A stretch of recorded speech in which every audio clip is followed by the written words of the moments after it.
मोदी सरकार के खिलाफ हर मुद्दे पर सुप्रीम कोर्ट का दरवाजा खटखटाने वाले विपक्ष के चहीते वकील कपिल सिब्बल के लिए सुप्रीम कोर्ट से ऐसी खबर आई है जिसके बाद उनके लिए कुछ भी बोलना मुश्किल हो गया है। कपिल सिब्बल हर मुद्दे पर मोदी सरकार के विरोध में खड़े रहते हैं। सिब्बल बात बात पर सुप्रीम कोर्ट पहुंच जाते हैं। ऐसा लगता है कि जज साहब उनकी बातों में आ जाएंगे। मोदी सरकार के नए वक्फ कानून के खिलाफ भी कपिल सिब्बल सुप्रीम कोर्ट में पक्ष रखने पहुंचे थे, लेकिन इस बार कपिल सिब्बल की दाल नहीं गली। कपिल सिब्बल काफी बेचैन हैं और मोदी सरकार पर भी भड़ास निकाल रहे हैं। वहीं कपिल सिब्बल की तरह अभिषेक मनु सिंघवी भी हमेशा मोदी सरकार के विरोध में खड़े रहते थे, लेकिन सिंघवी ने पीएम मोदी की तारीफ कर दी। दर्शकों, खुलेआम किसी विपक्षी नेता द्वारा पीएम मोदी की तारीफ करना कोई साधारण बात नहीं है।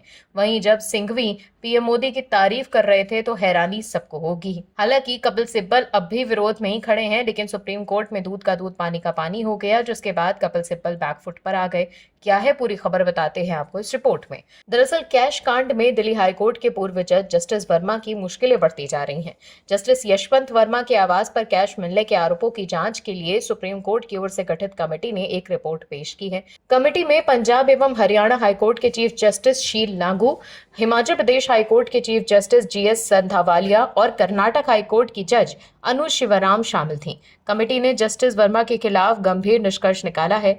कमेटी ने उनके इस दावे को भी खारिज कर दिया कि ये सब उन्हें फंसाने के लिए किया जा रहा है। जस्टिस यशवंत वर्मा कैश कांड में बड़ा खुलासा हुआ है। जांच कमेटी को इस बात के सबूत मिल गए हैं कि वर्मा के घर से नोट बरामद हुए थे, साथ ही जले नोटों को हटाया गया था।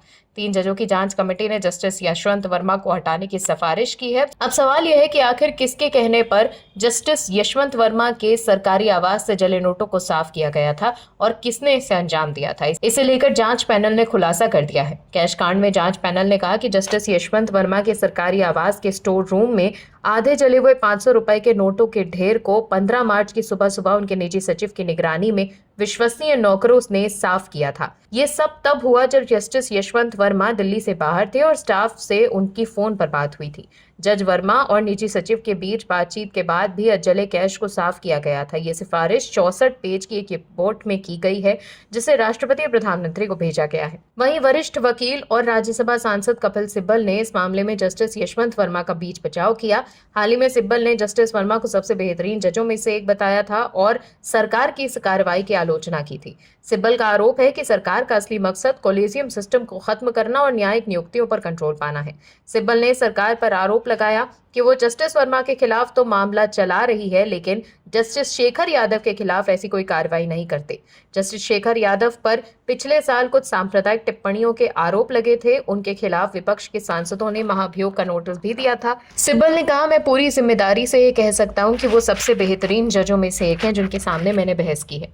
आप हाई कोर्ट या सुप्रीम कोर्ट के किसी भी वकील से पूछ लीजिए, इस जज पर कोई गलत काम करने का आरोप तक नहीं है। वहीं सिब्बल ने आगे कहा कि ये चौंकाने वाली बात है कि सरकार एक ऐसे जज को निशाना बना रही है जिसके खिलाफ कोई सबूत नहीं है, और आज एक ऐसे जज की रक्षा की जा रही है जिसके खिलाफ सबूत की कोई जरूरत नहीं, क्योंकि उनका बयान सार्वजनिक डोमेन में है और अध्यक्ष के पास एक महाभियोग प्रस्ताव लंबित है और वो हस्ताक्षर सत्यापन के लिए इस पर बैठे हैं। हालांकि कपिल सिब्बल के दावों के विपरीत रिपोर्ट में जस्टिस वर्मा के खिलाफ गंभीर निष्कर्ष निकाले गए हैं। कमेटी ने उनको फंसाने के दावे को भी खारिज कर दिया है। रिपोर्ट के अनुसार उनके घर के स्टोर रूम में कैश मिला था।